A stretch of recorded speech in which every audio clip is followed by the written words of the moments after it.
ప్రభువునందు మిక్కిలి ప్రియమైన దేవుని బిడ్డలారా, మీకు సంపూర్ణంగా నోట్స్లు రాసుకోవటాలు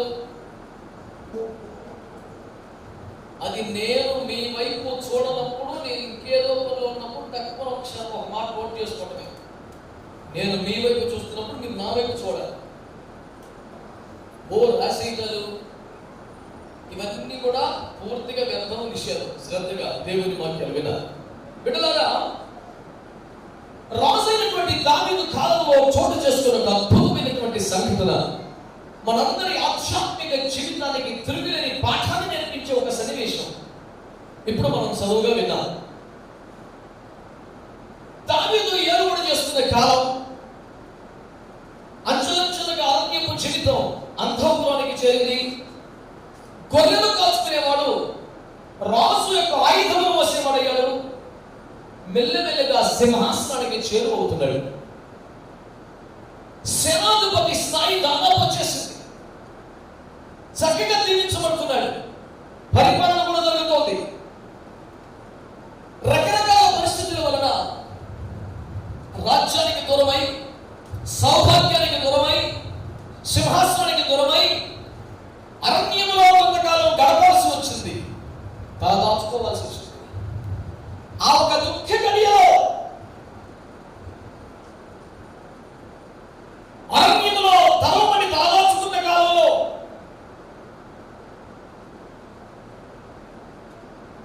ఒక ఐశ్వర్యవంతుడు 80 ఏళ్ల వయసున్నటువంటి పెద్ద మనిషి దేవుని హృదయానుసారిగా ఖ్యాతిగలించి దేవుడు కోరుకుని ఎన్నుకొని అభిషేకించుకున్నాడు. రాజైన దావీదు అడుగుల పాలయ్యాడు. అభిషక్తునికి ఏమిటి పరిస్థితి? ఆత్మీయుడికి ఏమిటి పరిస్థితి? గొలియాతును చంపడానికి ప్రాణానికి తగ్గించి దేశము పరువు కాపాడే వాడికి, రాజుగారి సింహాసనం నిలబెట్టిన వాడికి, వాడు ఎప్పటికీ ఇశ్రాయేలు దేశం వైపు కన్నెత్తి చూసే ధైర్యం చేయడానికి కూడా, ఆలోచన చేయడానికి కూడా తప్పు లేకుండా వెన్నులో వణుకు పుట్టించగలిగిన వారికి ఏమిటి పరిస్థితి? ఒక చిన్న రాజ్యాన్ని మహా సామ్రాజ్యంగా విస్తరింపజేసినటువంటి దేవుని ప్రియునికి ఏమిటి దుస్థితి? అతను అధికారంలో ఉంటే, అతను సింహాసనం మీద ఉంటే, అతను ఏలుబడి చేస్తుంటే, జనాలకు వరాలు ఇవ్వగలుగుతుంటే, దేశపు పౌరులు చుట్టుపక్కల రాజ్యాల వారు కూడా వస్తారు, సహాయాన్ని పొందుతారు. రాజా, మేము పలాని దేశం నుంచి వచ్చాం, పలాని బాధలో ఉన్నాం, మీ శరణ నుంచి వచ్చాం, సహాయం చేయమని రాజుల వద్దకు రావడం, ఏదో ఒకటి పొందడం, ఇదంతా నిత్యమే కదా. కానీ ఇలాంటి అభిషక్తులకి ఏమిటి పరిస్థితి? ఇలాంటి ఆత్మీయునికి ఏమిటి పరిస్థితి? ఇలాంటి యెహోవాను చేసేవాడికి ఏమిటి పరిస్థితి? దేవుడు కోరుకున్న వాడికి ఏమిటి పరిస్థితి? సౌలు మాదిరి పుట్టిలోని ధైర్యం వచ్చేది కాక వధించబడ్డ గొర్రె పిల్ల కొమ్ములోని రెండవ దైవాభిషేకం పొందినటువంటి దావీదుకి ఏంటి పరిస్థితి?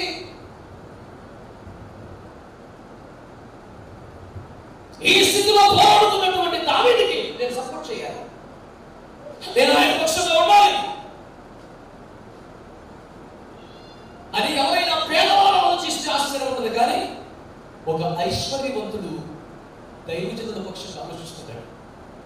ఒక ఐశ్వర్యవంతుడు అభిషక్తుల పక్షంగా ఆలోచిస్తున్నాడు. ఓ సంపన్న వర్గానికి చెందిన వ్యక్తి దేవుని దృష్టిలో నీతిమంతుల పక్షంగా ఆలోచించడం ప్రారంభించాడు.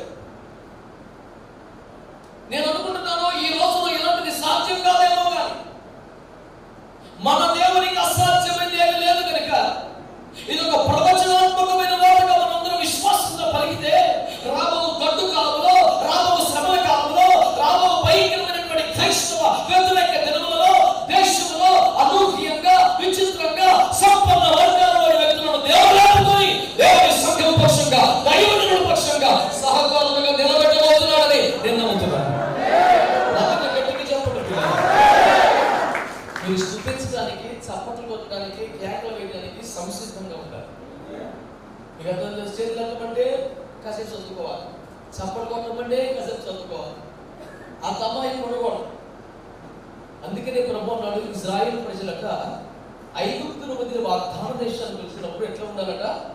యుద్ధ సన్నద్ధులై. ఎక్కడ? యెహోవా సన్నిధి. బ్యాటిల్ ఫీల్డ్ వచ్చి చెప్పేదా ఉంది? యెహోవా సన్నిధిని మీరు యుద్ధ సన్నద్ధులై. 32, 20, 21 సంఖ్యాకంలో చెప్పాడమ్మా. ఆయన సన్నిధిలో ఎలా ఉండాలంటే మనం మొత్తం చాపడిపోయి పడిపోయి వాళ్ళ వేసుకోవడం, సపోర్ట్ పెట్టుకోవడం,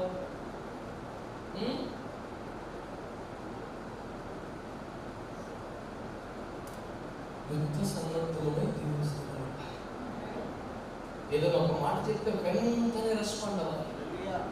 బద్ధకం, నిద్రమత్తులు, దరిద్రాలు ముద్దులుగా పెట్టుకోవాలండి, పోవాలా? మాకేం అలాంటిది లేదంటే నీ పక్కన ఒక అన్నాడు, నీ సొమ్మేం పోయింది. నువ్వు గట్టిగా చెప్తావు, లారీకి పోతే కూడా నీకు మంచిదేగా. గట్టిగా చెప్పు. హల్లెలూయా. Yes, I believe and I speak as a prophetic word from the Almighty God. I believe and I release this is the word from the Almighty God, taken away from the throne of the Almighty God. And I want you to believe and take this word as the word of prophecy this afternoon. History గట్టిగా విశ్వాసంతో ఒక ప్రవచనాత్మకమైన మాటగా రాబో గట్టు కాలంలో దైవజనులే కొట్టబడితే, పరిశుద్ధులే తలబడితే, నీతిమంతులే అడుగులు పోయితే, రాజ్యమును కోల్పోయి, అధికారమును కోల్పోయి, సింహాసనమును కోల్పోయి, కనీస అవసరాలు కూడా తీర్చబడక అరణ్యములో అడుగుల పోలే కాపువలసిన గట్టు కాలం ఒకటి ఏర్పడితే,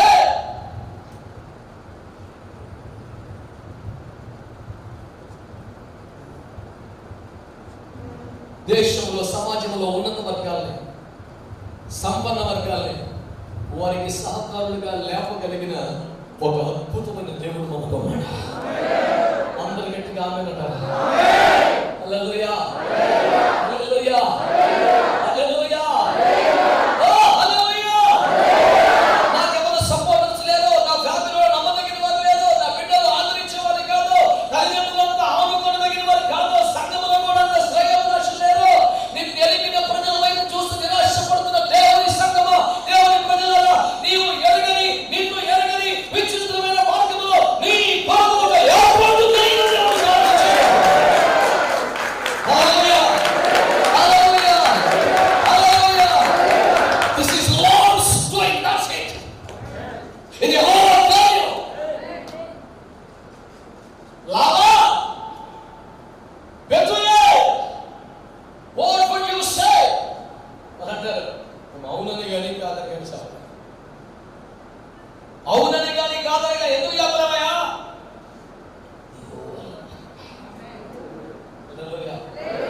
అక్కడ పెళ్లిలో ప్రధానంలో ఏమంటే ఖరీదైన బట్టలు పట్టుకొని పలికి వచ్చినాం కాదు. This is something God is going to prepare for you. ఒక దేవునికి మహిమ కలుగునుగా. హల్లెలూయా. అది నీ అవసరాలు తీర్చే ఒక వస్తువు కావచ్చు, పదార్థం కావచ్చు, వ్యక్తి కావచ్చు, కుటుంబం కావచ్చు, సేవ కావచ్చు, ప్రాంతం కావచ్చు, ఏది కావచ్చు. ఒక దైవజనుడిగా యేసు క్రీస్తు నామములో మీకు ప్రవచనం ఎత్తి మాట్లాడుతున్నాను ఈ పగలో. ఇదిగో నీ కొరకు నీ దేవుడు ఏర్పాటు చేసిన దానిని నీవు సమీపించుకున్నావు, నువ్వు పొందబోతున్నావు. దాని కొరకు దేవుడిని సిద్ధపరచడానికి నేను సమర్పించాను. ఆమేన్. హల్లెలూయా, హల్లెలూయా. బిడ్డలారా, మన అంశంలోకి రాగలిగితే ఎక్కడ ఐశ్వర్యం ఉన్న బర్జిల్లై అనే ఒక వ్యక్తి ఉన్నాడు. He found David in trouble.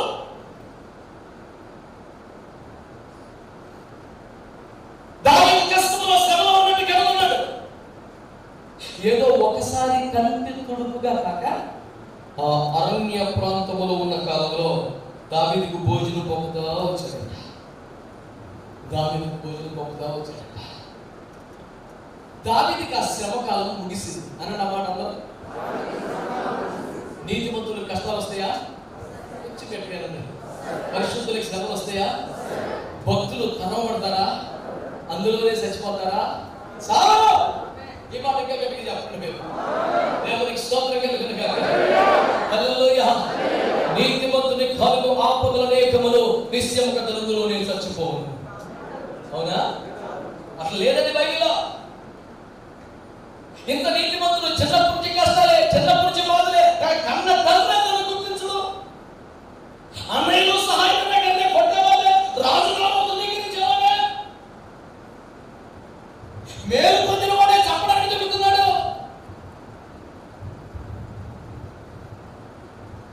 ఎవరో ముక్కు తెలియని ఒక వ్యక్తి అతని ఆఖరిని చూడలేకపోతున్నాడు. అతను రక్తం కళ చూడాలని కోరుకున్న వ్యక్తులు పక్కనే ఉన్నారు కదా.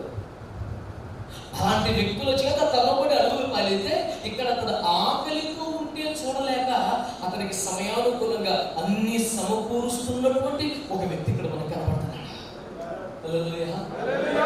నువ్వు దావీదులా శ్రమలు పడుతున్నావా? దావీదులా కష్టాలు పడుతున్నావా? చిన్నప్పటి నుంచి ఒకలాంటి ఏం చేసినా గుర్తింపు లేని పరిస్థితే కదా. ఇంట్లో కూడా గుర్తింపు ఉండదు కదా. అన్ని దావీదు కష్టాలే కదా. నేను అంటున్నాను, నీ కష్టాలన్నీ దావీదు కష్టాలే కనుకైతే నేను అంటున్నాను, నీ కొరకు బర్జిల్లేని దేవుని ఏర్పాటు చేసుకొస్తాను. చెప్పండి. ఇంకా నేను ప్రభు నాకు ఇచ్చిన ప్రధాన సందేశం just introduction of this message, how God's preparing the things and people for His people. తన ప్రజల కొరకు వ్యక్తులను పరిస్థితులను దేవుడు ఎలా సమకూరుస్తున్నాడో కేవలం కొన్ని మాటలు విజ్ఞాపకం చేస్తున్నాను. శ్రద్ధగా ఆలకించిన బిడ్డలారా, బర్జిల్లై ఈ డ్యూటీ హెడ్ అయ్యిందే దావీదుతో బంధుత్వం లేదు. గతంలో దావీదు వల్ల మేలు పొందినడు కాదు, భవిష్యత్తులో దావీదు ద్వారా ఏదో ఉపకారం పొందాలనే తాపత్రయం ఉన్నవాడు కూడా కాదు. ఎందుకో దావీదుకు సహాయం చేయడం తన బాధ్యత అన్నట్టు ఫీల్ అయిపోయాడు. అతనికి తెలిసిందల్లా ఒకటే, దావీదు రాజులో, దావీదు అభిషేకుడు, దావీదు యెహోవా కోరుకున్నవాడు, దావీదు దేవుని చేత అభిషేకించబడ్డవాడు. ఇతనికి సహాయం చేస్తే దేవునికి సహాయం చేసినట్టు, దేవుని ఏర్పాటుకు సహకరించినట్టు, దేవుని కార్యానికి సహకరించినట్లు. కాబట్టి నేను ఏదో ఒకటి చేయాలంటూ అతనికి భోజనం పంపుతూ వచ్చాడు. ఈ కథ అంతా అయిపోయింది, శ్రమ దినాలు ముగిసిపోయాయి. ఇక బయలుదేరి వెళ్ళిపోతున్నాడు దావీదు. వెళ్ళిపోతున్నప్పుడు బర్జిల్లై కబురు పంపాడు, బర్జిల్లై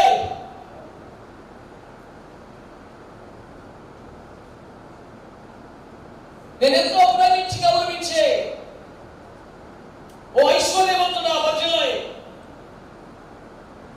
మీరు నాతో పాటుగా నది దాటి యెరూషలేమునకు వస్తే సదాకాలము మిమ్ములను నా యొద్ద ఉంచి మిమ్మును పోషిస్తాను.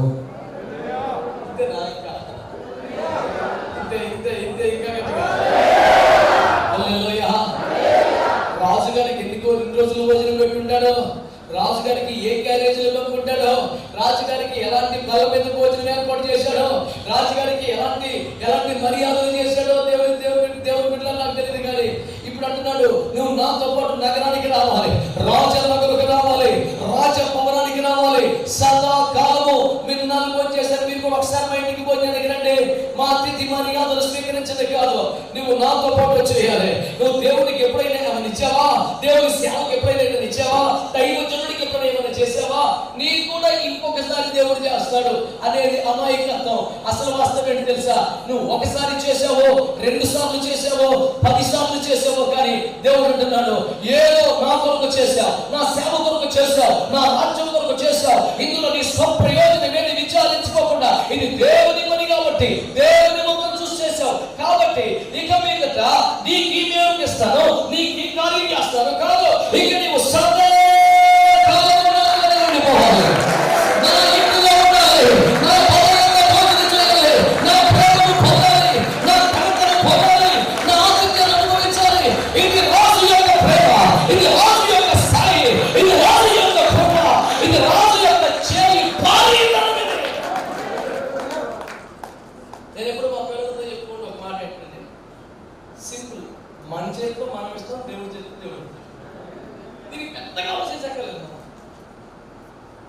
ఎంత కష్టపడ్డా మన చేయి దేవుడు చేయంత పెద్ద అవ్వదు. మనం ఎంత ట్రై చేసినా దేవుడు చేయి మన చేయంత చిన్నది అవ్వదు. మీరు ఆమె చెప్పండి గట్టిగా, నా దాకా వాయిస్ రాకపోతే దెబ్బ పడిపోతాయి. హల్లెలూయా. ఇటు తిరిగి అడ్డు చేస్తాయి. హల్లెలూయా. దేవునికి ఇష్టం. నాకు కొన్ని కష్టాలు, బాధలు, నిందలు, అవమానాలు, శ్రమలు, రోగాలు ఎవరికి లేవు భూమి మీద. అలాగే ఇష్టం లేదు. చదివేవాడు దేవుని కోసం. కాబట్టి దేవునికి ఇష్టం. ఒకే ఒక మాట మీకు జ్ఞాపకం చేస్తున్నాను దేవుని బిడ్డలారా, శ్రద్ధగా ఆలకించండి.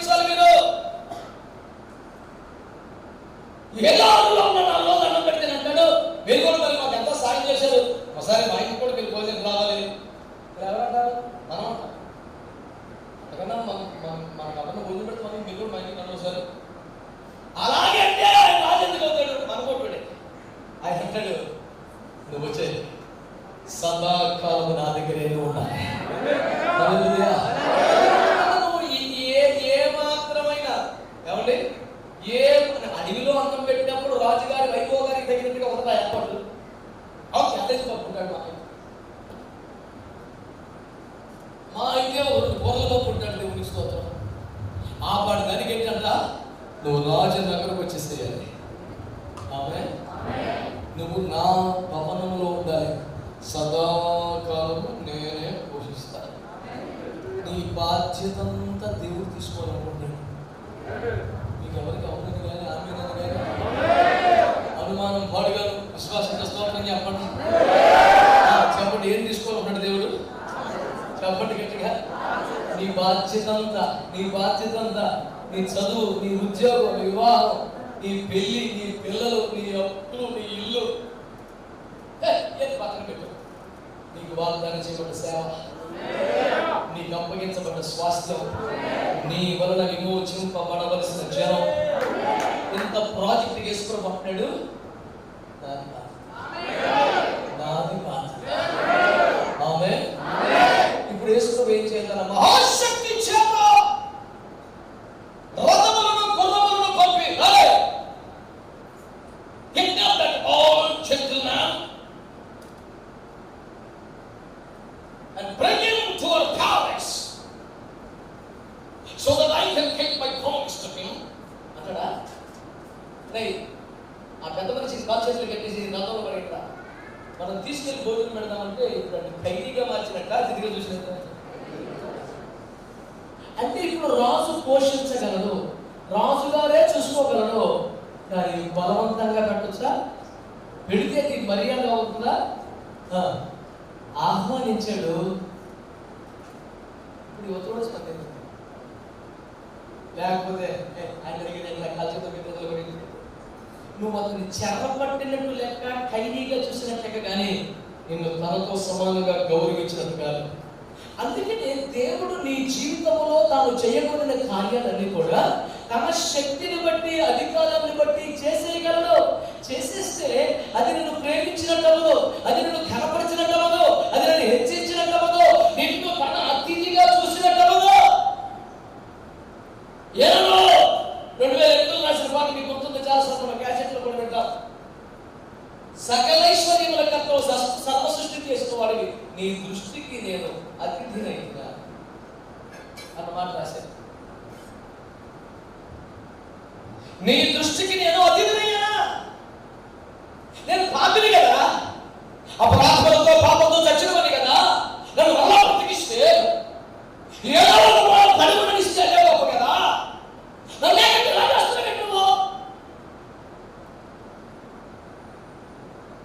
ఒక అతిథి మన ఇంటికి వస్తే మనం ఎట్లా మర్యాదలు చేస్తాం? మనం తినగా మిగిలింది పెట్టి ఇదే ఉంది తినుకో అంటామా? వారి కోసం ఏదైనా ప్రత్యేక ఏర్పాట్లు చేస్తాం. మనం ఏదో ఉన్నంతలో అలా ఎత్తేస్తూ ఉంటాం. వాళ్ళు వస్తే మా మాస్టర్ ఉందనుకోండి, మా పంపగా వాళ్ళు వచ్చారు, పాపం పుట్టు మేకలు దగ్గర అన్ని నచ్చారు. నా మామూలు రోజు మామూలు అదే మామూలు సిస్టమే. కట్టెలు మారిపోవాలి, ఆ కిటికీ నీళ్ళు మారిపోవాలి, చివరికి ఆ ఫుడ్ కూడా మారిపోవాలి. ఎందుకంటే అనుభవిస్తున్నారు కదండి. మరి మందరం ఏం చేయాలి? వేడి చేసుకోవాలి అనుకుంటుంది. నేను అన్నా, నిన్ను ఒక పాపిగా, ఒక శరణార్థిగా, ఒక ఖైదీగా చూడాలి, ఒక అతిథిగా చూడాలి. ఇక దేవుని ప్రేమ ఇది అని చెప్పడానికి మనం సరిపోతామా? ఇలాంటిదా యేసు ప్రేమ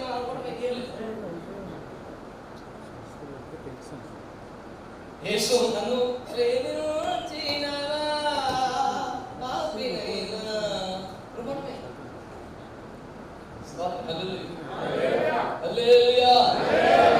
దేవుడు నిన్ను ఒక అతిథిగా చూడాలనుకుంటున్నాడు. గట్టిగా స్తోత్రం చెప్పండి. గట్టిగా నీకు అతిథి మర్యాదలు చేయాలనుకుంటున్నాడు. స్తోత్రం చెప్పండి. గట్టిగా తన ఇంటికి రాముని పిలుస్తున్నాడు. స్తోత్రం చెప్పండి. గట్టిగా హల్లెలూయా.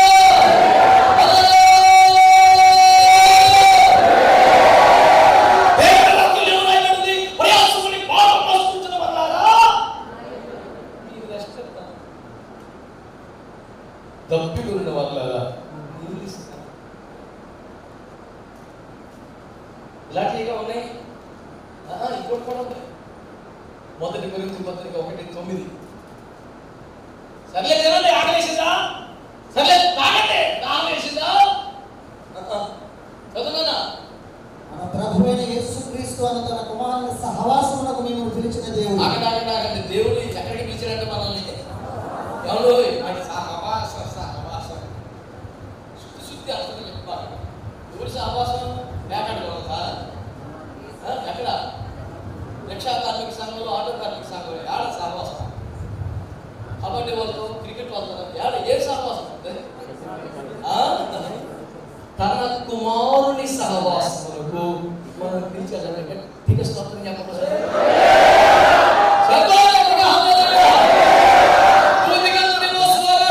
ప్రయాసపడి బాగా మోసుకుంటున్న వల్ల రండి, తప్పిన వల్ల రండి, అయ్యో దోచుకున్న వల్ల రండి. ఎంతమందిని పిలిచేశారు కదా. ఎక్కడికి పిలిచాడు అంటే మనందరము వచ్చి తన కుమారుని సహవాసం చేయాలని దేవుడు కోరుకుంటున్నాడు. మనం ఒక శరణార్థులుగా బతకడం అని చిత్తం కాదు. మనం ఒక ఏదో ఆశ్రయంలోకి వచ్చిన ఎవరిని విదేశీయులుగా బతకడం దేవుని చిత్తం కాదు. ఏదో దిక్కు లేక అందులో పడిపోవటం అని చిత్తం కాదు. దేవుని ఏర్పాటు ఏంటి తెలుసా? ఒక శరణార్థిగా కాదు, తన కుమారుని సహవాసానికి పిలిచాడు. అందరూ స్తోత్రం చెప్పండి గట్టిగా. తన కుమారుని ఎవరు? రాజులకు రాజు, స్తోత్రం చెప్పండి. తన కుమారుని ఎవరు? ప్రభువులకు ప్రభు, స్తోత్రం చెప్పండి. తన కుమారుని ఎవరు? పరిశుద్ధుడు, స్తోత్రం చెప్పండి. తన కుమారుని ఎవరు? మహిమ కలిగిన వాడు, స్తోత్రం చెప్పండి. తన కుమారుడు ఎవరు? మరణమును చంపిన మహోన్నతుడు, స్తోత్రం చెప్పండి. తన కుమారుడు ఎవరు? శూన్యములో సమస్తమును చేసిన వాడు. ఈ రాజుతో, ఈ ప్రభువుతో, ఈ మహిమ గలవానితో నీకు సహవాసం కలగాలి. ఆమేన్, ఆమేన్. ఏదో మరి మాకేమన్నా కొద్ది గొప్ప బెనిఫిట్లు కలిస్తే మేము కూడా కలిసిపోతాం అంటే ఎవరికా కలిసిపోటు పెట్టామా? ఏంటి కలిసిపోటు పెట్టామా? ఇకంగా నీ రేంజ్ ఎక్కడ పెడతాను అన్నాడు. నువ్వు యేసు ప్రభుకే గెస్ట్వే, నాకు కాదా? ఆయన ప్రేమ ఎంత గొప్పది అనుకుంటున్నారా? అన్ని తిరిగి అయిపోయిందా? ఇప్పుడు వచ్చావా? సర్లే, నా కాళ్ళ వద్ద పడి ఉండము అని గెలిచదు. అట్టంటే కూడా గొప్పే. నీ చరణము నమ్మితి తర్వాత అతని క్యాసెట్ తీసుకొని కూర్చోవచ్చు. కోడు తిని ఇలా యేసు మాట కాదు. తన కుమారుని సహవాసమునకు మనల్ని పిలిచిన దేవుడు. హల్లెలూయా. యేసు ప్రభుని ఎంతమంది నమ్ముకున్నారు? స్తోత్రం చెప్పండి. యేసు ప్రభుని ఎంతమంది ప్రేమిస్తున్నారు? స్తోత్రం చెప్పండి. యేసు ప్రభుని ఎంతమంది ఆరాధిస్తున్నారు? స్తోత్రం చెప్పండి. మీరందరూ యేసు ప్రభుతో సహవాసము చేయాలని తండ్రి కోరుచున్నాడు. గట్టిగా చప్పట్లు కొట్టి స్తోత్రం చెప్పండి. తన కుమారుని సహవాసానికి పిలిచారు.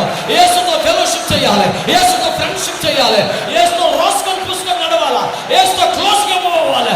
You need to maintain an intimate relation with Jesus Christ. This is the plan, this is the purpose, this is the eternal glory of God for your life. ఎందుకొరకు పిలిచాడు దేవుడు? మనం నీ వస్త్రం చెంగును ముట్టుకుంటాను ప్రభు, ఆమె తగ్గిపోయింది ప్రభు, నా దారిని వెళ్ళిపోతాను ప్రభు. ఆగా, ఐలంటికి వెళ్ళిపోతా, కానీ నీకు ప్రభావం ఇచ్చింది.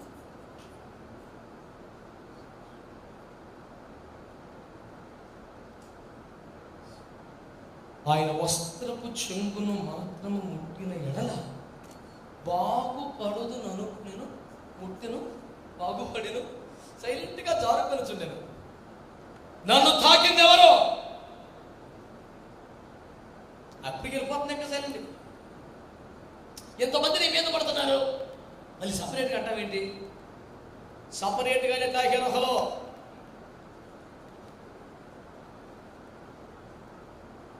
ఇక మన బొబ్బులు ఉడకమనుకొని వచ్చేసింది. అయ్యా, నేను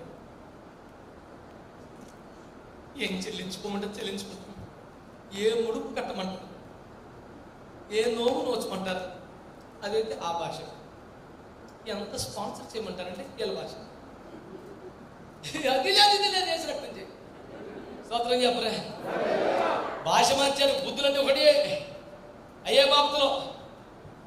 ఏం సమర్పించుకోవాలా, ఏం స్పాన్సర్ చేయాలా, ఈడే ప్రేరేపించేస్తాడు. దేవుడు ప్రేరేపించేదాకా ఈడు ఆగలేడు. ఎందుకంటే ఈయన్ని ప్రేరేపించేవాడు ఒకడు ఆల్రెడీ ఉన్నాడు ఇంట్లో. దేవునికి స్తోత్రం. హల్లెలూయా. ఏమండి, అప్పుడు యేసు ప్రభు అన్నాడు, 12 సంవత్సరాలు బట్టి లక్షలు తగలేసాం, తగ్గలేదు, నేను తగ్గించాం, మరి ఏంటి సంగతే అని అనుకున్నారేమో శిష్యులు. సరైన బేరం దొరికింది, రక్తమే. ఇందులో 12 మంది ఒకరికి సొమ్ము సంచి ఉంటుంది, ఆడి సంచి కలకల్లాడిపోతుందండి. సరైన పార్టీ దొరికి దేవునికి స్తోత్రం. మీరేనా మరి ఉన్నాను కదా అనగలం, వెళ్ళిపోతాను సైలెంట్గా. నేను ఇంకా 12 మంది ఉన్నాను, నువ్వేనా అమ్మా? సమాధానం వెళ్ళిపోతా. దొరికిన కోనే చేపలట్టు వదిలేసేవింది. స్తోత్రం. ఇలా ఫుల్ బీపీ. ఆ మాత్రం దానికి ఎందుకు, ఎవరిని అడిగావు, బయటకు వచ్చి నువ్వు వెళ్ళిపో. ఈ మాట దానికి ఎందుకండి? దొరికినప్పుడు వసూలు చేయాలి. అట్లీస్ట్ కెమెరా ముందన్న పెట్టి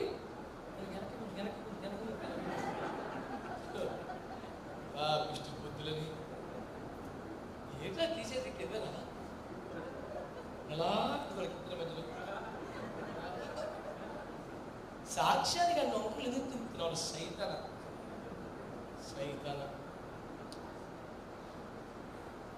ఈ శాన దురాత్మలన్నీ జ్వరపడిపోయినాయి. పరిచారకులు జ్వరపడిపోయి వింత వింత వేషం. అవన్నీ పోవాలని ఒక స్తోత్రం చెప్పండి. అవి మనకు అవసరమా? భవిష్యత్తులో కొంచెం మినిస్ట్రీ డెవలప్మెంట్ అట్లాంటివి కావాలి మనకి. పోయి దయ్యాన్ని కోరుకుంటాం, దరిద్రమని. ఇక్కడ రావాలి అవసరమైతే కానీ. స్తోత్రం మొత్తం మనకదే. అజెండా ప్రభాత సింపుల్ వదిలేసామని వేసుకోమన్నాడు. ఆమెను కనుగొనవలను. ఆమె బయటికి రావాలి. ఎందుకని? అందులో కూడా క్రీస్తు ప్రేమే. ఆమె స్వస్థ చిత్తురాలు అన్న సర్టిఫికెట్ యాక్చువల్గా యాచకుడు ఇవ్వాలి, లేకపోతే ఇంట్లో ఊర్లో దిక్కులేదు. ఇప్పుడు ఆమె ఏ పరీక్షకి వెళ్ళక్కర్లేదు, హాయిగా తన ఇంటికి వెళ్ళిపోవచ్చు. తన రోగగ్రస్తురాలు ఎవరు చూడకూడదు. ఇది యేసయ్య ప్రేమ. ఈ విశ్వాసాన్ని స్వస్థపరిచింది. షీఈస్ హీల్డ్ అన్న సాక్ష్యమే ఊరంతా మార్పు అవుతుంది. ఇది యేసు ప్రేమ. నువ్వు పడిపోయావని, చెడిపోయావని, నీకు జబ్బు ఉందని, రోగం ఉందని, నీకు అప్పు ఉందని, నీకు ఎవరు లేరని నిన్ను గురించి ఒక్కొక్కరు ఒక రకంగా మాట్లాడుకుంటున్నారు సొసైటీలో. అందరి మధ్యలో నుంచోబెట్టి నీవు దేవుని కృప పొందిన బిడ్డవని, ఆరోగ్యం పొందిన బిడ్డవని, ఇక మీద సమాధానంగానే ఉండాలని అందరి ఎదుట ప్రకటిస్తున్న ప్రేమ యేసు ప్రేమ. చేతులు ఎత్తండి. సొసైటీలో నీ వాల్యూ పెంచే ప్రేమకి స్తోత్రం చెప్పు. ఈ సడించుకొనుచున్న వారి మధ్య కనపరిచే ప్రేమకు స్తోత్రం చెప్పు. నీ పట్ల ఒక శాశ్వత ప్రణాళిక కలిగిన దేవునికి స్తోత్రం చెప్పు. రాజు మాట్లాడుతున్నాడు, నువ్వు వచ్చాయి నాతో పాటు. యెరూషలేములో సదాకాలం నిన్ను ఉంచి నేను పోషిస్తాను. దానికోసం నువ్వు మరి నీ భూమి నా పేరును రాయక్కర్లేదు, నీ రథాశ్వములు నాకు ఇవ్వక్కర్లేదు, నీ సొమ్ము కొంత నాకు డిపాజిట్ చెయ్యక్కర్లేదు. మరి ఏం చెయ్యాలి? నాతో పాటు నది దాటి రావాలి. స్తోత్రం చెప్పండి ఒకసారి. ఒక్క షరతు ఉంది బిడ్డలారా, దేవుని ఆత్మను బట్టి, దేవుని వాక్యమును బట్టి నా హృదయపూర్వకమైనటువంటి ప్రేమతో మీకు ప్రకటిస్తున్నాను. నీవు దాటాల్సింది చాలా సంవత్సరాలుగా ఉండిపోతుంది.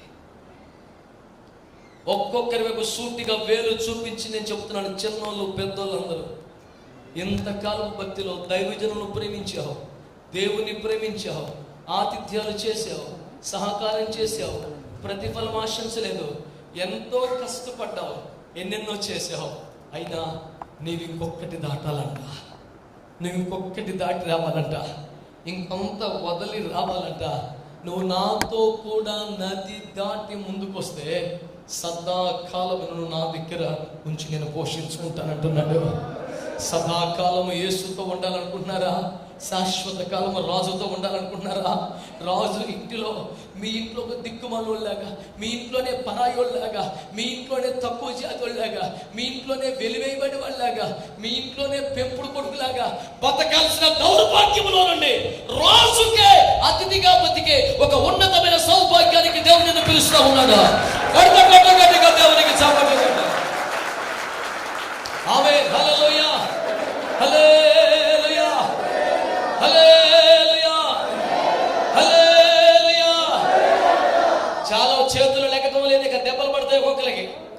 తిన్నోళ్ళు లేదు, పెద్దోళ్ళు లేదు, బద్దకు వదిలిపోవాలి, సోమరిపోతులు మారు మనిషి పొందాలి. నువ్వు సోమరిపోతువైనా మారాలి, గర్వపోతువైనా మారాలి, ఏ పోతైనా మారాలి. కాడికి లొంగని కోడె దొడల సంగతి తేలుస్తానన్నాడు చెప్పాలి కదా దేవుడు. ఇచ్చేశారు కదా దేవుడికి. దేవుడికి స్తోత్రం చెప్పు మంచిగా. హల్లెలూయా, హల్లెలూయా, హల్లెలూయా. రాజులకే అతిథిగా ఉండే ఒక సౌభాగ్యానికి పిలుస్తున్నాడు. దీనికి నువ్వేం చేయాలి చెప్పు? ఒకటి దాటాలి అనండి. చెప్పు చెప్పు, ఏం చేయాలి? అదేంటి? నీ ఒక్కడికే తెలుసు, అది నీ ఒక్కడికే తెలుసు. అదేంటో సాక్ష్యం చెప్పమని నేను కోరట్లేదు. ఈ మాట మాట్లాడుతున్నప్పుడే నీలో పరిశుద్ధాత్ముడు అది నీ కనుల ముందు తీసుకొస్తున్నాడు. అది నాకు చెప్పాల్సిన అవసరం లేదు. నాకేం అవసరం లేదు. ఈ ప్రసంగం తర్వాత ప్రార్థనలో కూర్చుంటాం కదా.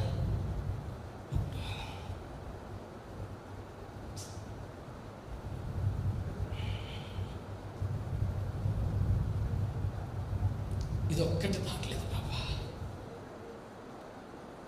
చాలా దాటి వచ్చేసింది. ఒక వ్యక్తి యేసుని వెంబడించాల్సిన పరిస్థితిలో తన తండ్రి చనిపోయాడు. పాతి పెట్టుకుని వస్తానయ్యా అన్నాడు. ఎవరో ఒకరు పాతి పెడతారులే, నువ్వు రా బాబు అన్నాడు. తన తండ్రి శవాన్ని దాటుకుని రావాల్సి వచ్చింది. మరొక భక్తుడు ఉగ్రత నుండి తప్పించబడుతున్న వేళ తన భార్య చనిపోయింది, దానిలో కడసారి చూపు చూడాలని ఎలాంటి వాడికైనా అనిపిస్తుంది. ఆ గడియలో వద్దు, ముందుకే వెళ్ళన్నాడు. భార్య శవాన్ని కడసారి చూపు కూడా చూడకుండా హెబ్రీలు అనే మాటకున్న అర్థాలలో ఒక అర్థం దాటిన వారు. వాళ్ళు అలా ప్రస్తావించాలి, చాలా దాటారు కదా, చాలా దాటారు. నేను అన్నాను, మీరు ఏం దాటారు? ఐగుప్తుని దాటారా? సముద్రాన్ని దాటారా? ఎడారి దాటారా? యోర్దాను దాటారా? కొండలు లోయలు దాటి ముందుకు వచ్చారా? మీరున్న చోటికి మన్నా వస్తే తింటున్నారు, మీ వెనకాలే బండ వస్తే తాగుతున్నారు, మీ మీదుగా మేక వెళ్తుంటే హాయిగా బతుకుతున్నారు. కానీ మీరేమి దాటారు? మళ్ళీ చెప్పనా? మీరున్న చోటికే మన్నా వస్తే తిన్నారు, మీ వెనకే బండ వస్తే తాగారు, మీ మీదుగా మేఘం వెళ్తుంటే హాయిగా బతికారు. కానీ మీరేమి దాటారు?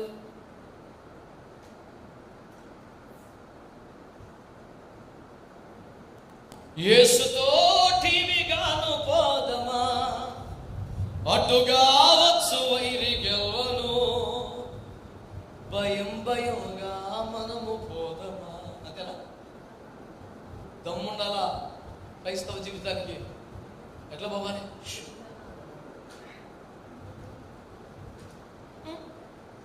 యుద్ధనాదంబుతో పోదమా. చుట్టుపక్కలకి ఏకేస్తారు, ఎంట్రా, ఆర్పాటం చేస్తూ ప్రార్థనాదం చేస్తూ పూర్వం చూసి వెళ్తాం. భయంగా క్రిస్టియన్లోకి వెళ్తామంటే బాగా చెప్తూ వెళ్తాం. దేవునికి స్తోత్రం చెప్పండి. అది చూడగానే ఎంత కర్మ మనకి? ఏమన్నా దొంగ పనా? ఏమన్నా అవినీతిగా దేశద్రోహాన్ని కొమ్ముగాస్తున్నామా? సాతాను సామ్రాజ్యమును దాటి మహిమలోకంలోనికి వారసవడానికి దేవుని కుడి చేయి పట్టుకోవడానికి బయలుదేరుతున్నాం. మనం తన కుమారుని సహవాసానికి పిలిచాడు ఆయన. ఊడిగ చేయడానికి కాదు మనల్ని పిలిచింది, తన కుమారుని సహవాసానికి పిలిచాడు ఆయన. వచ్చాయి, సదాకాలము నాతో పాటు ఉంటావు, సదాకాలము నాతో పాటు ఉంటావు. వచ్చాయి, నేను నిన్ను పోషిస్తాను. కాకపోతే ఒక్కటే ప్రాబ్లం, ఈ నది దాటి రా. నేను నది దాటను, యువతలే ఉంటాను. అదేదో చేసేయంటే మాత్రం నేను చేయలేదు.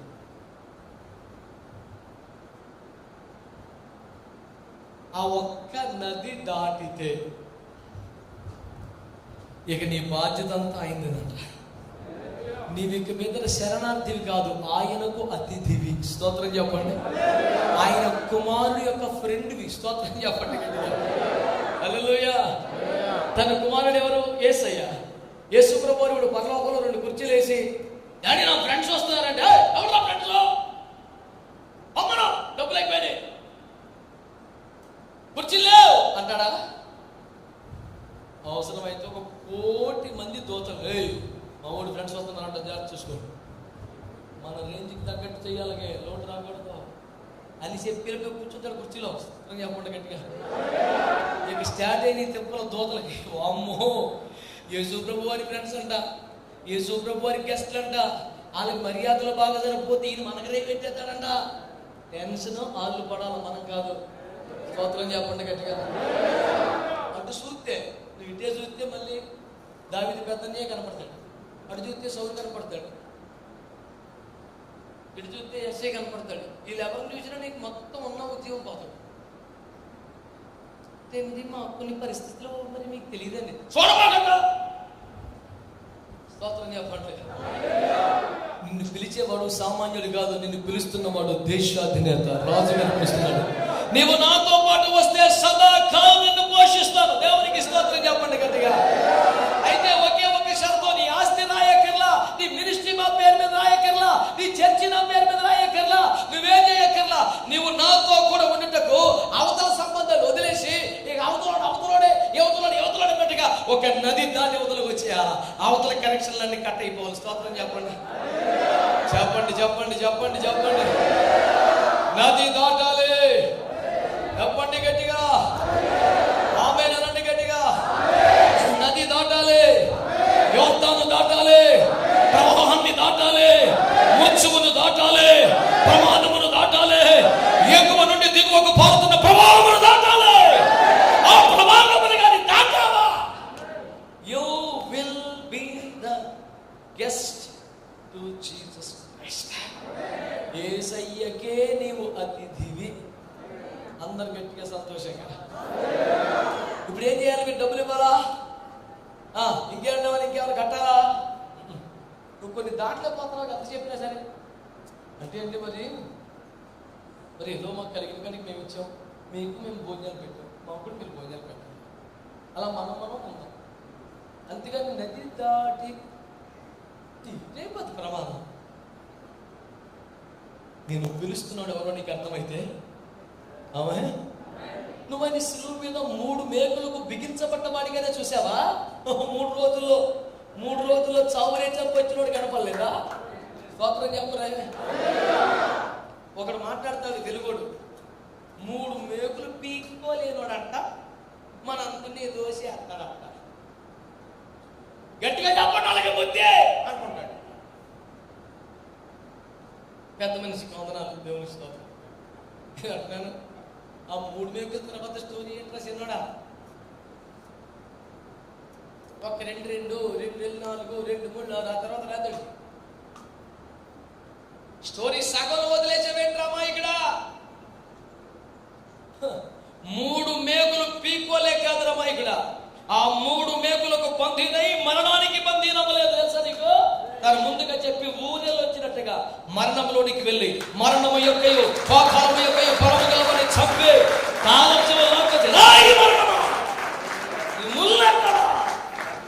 సవాలు చేసినోడు యేసు ప్రభువు. స్తోత్రం చెప్పనా. మనం అన్నాడు, నువ్వు చూసావా? యేసు ప్రభు సమాధికి వెళ్తాడా, నువ్వు చూసావా అన్నాడు. మరి ఏం చెప్తున్నావు? బైబిల్ రాసుకున్నాను లేవయ్యా. నువ్వు పట్టుకున్న పుస్తకం ఎవరు రాశాడు? నువ్వు రాసావా? అది కూడా రాసిందేగా. నువ్వు పుస్తకాన్ని వేసుకొని తిరుగుతున్నావే, నువ్వు చూసావా?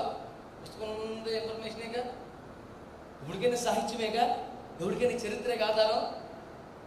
చరిత్రకు ఆధారాలతో పుస్తకం నేను పట్టుకుంటేనేమో భూత, చరిత్రకు నిలబడిన ఒక పెద్ద పుస్తకం పట్టుకుంటే నువ్వు సూపర్.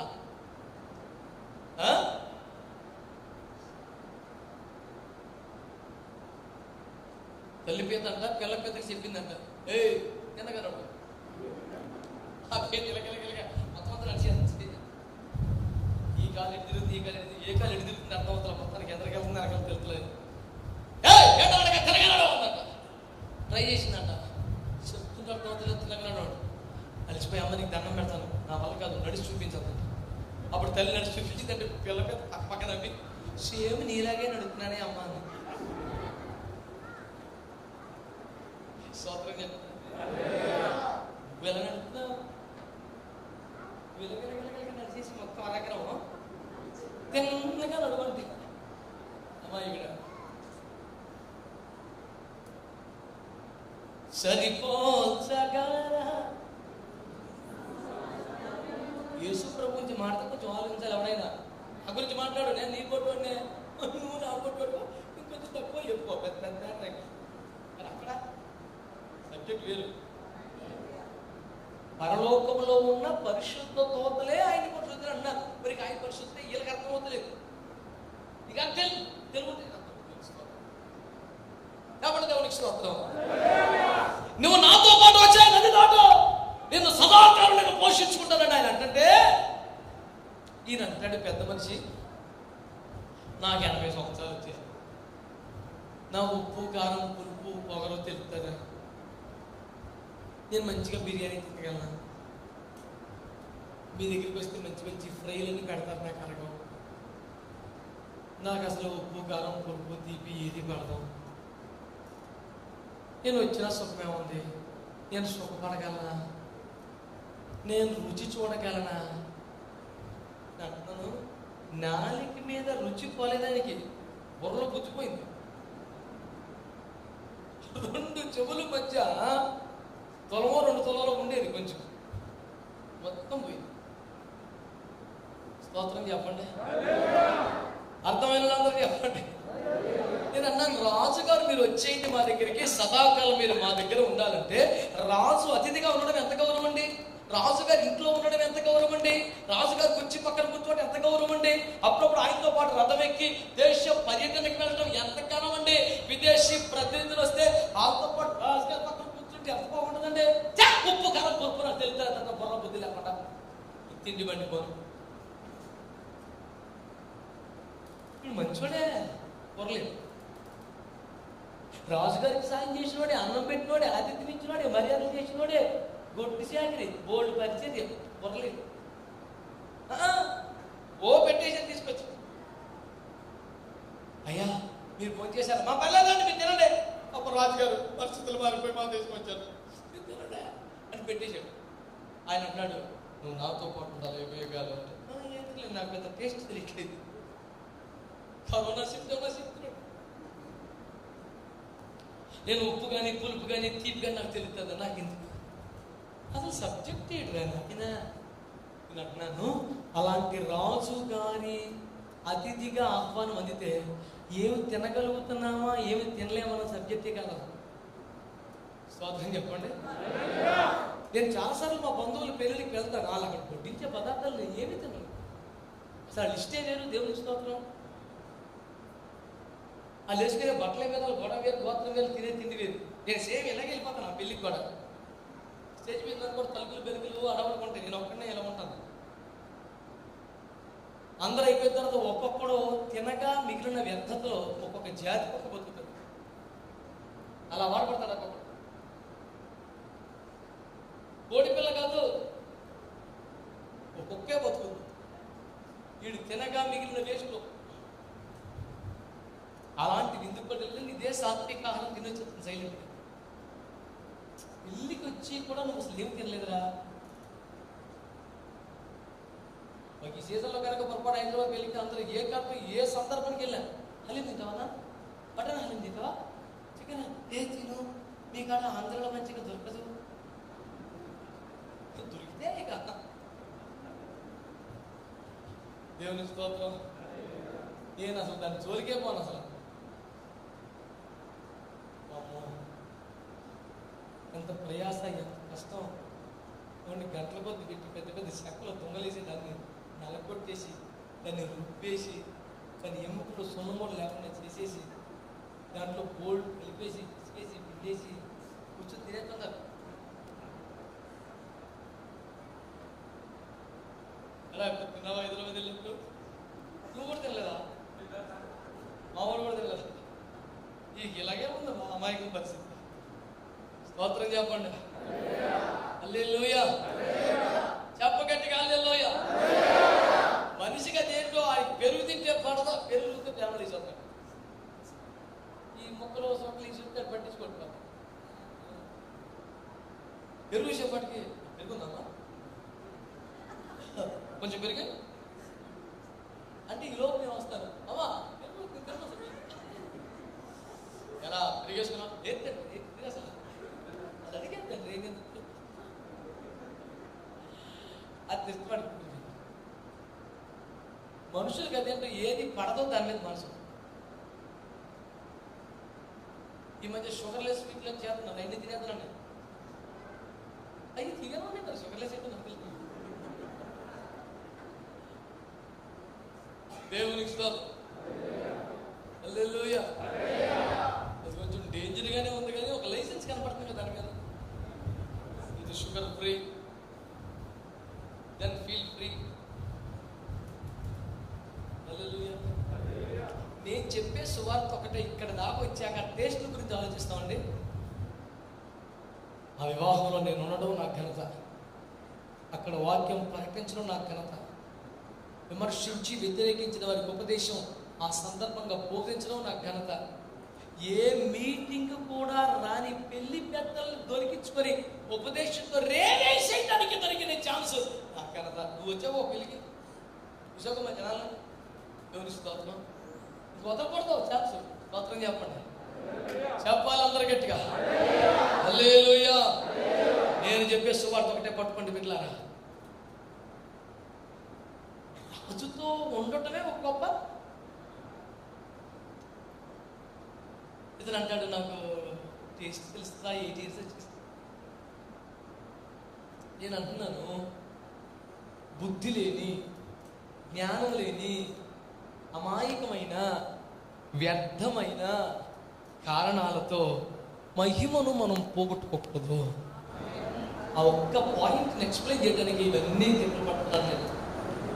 మనం చెప్తున్న కారణాలు ఎంత సిల్లీ రీజన్స్ అండి. నా ఇంట్లో కొంచెం బాగాలేదండి, ఇది చిన్న ఆటంకం ఉందండి, ఇది చిన్న, ఎన్ని సొల్లు సోది.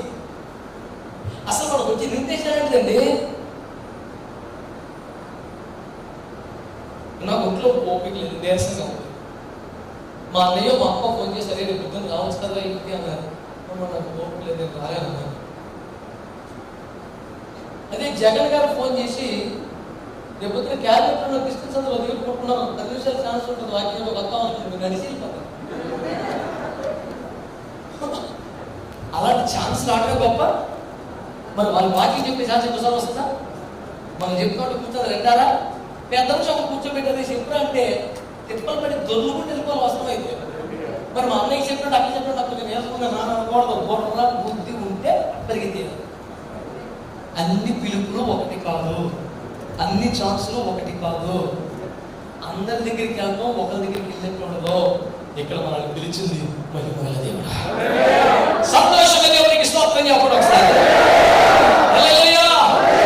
ఎక్కడికి పిలిచాడో తెలుసునా? తన కుమారుని సహవాసానికి పిలిచాడు. అందరి గట్టిగా స్తోత్రం చెప్పడం ఒకసారి. అందరూ చెప్పండి మరొకసారి.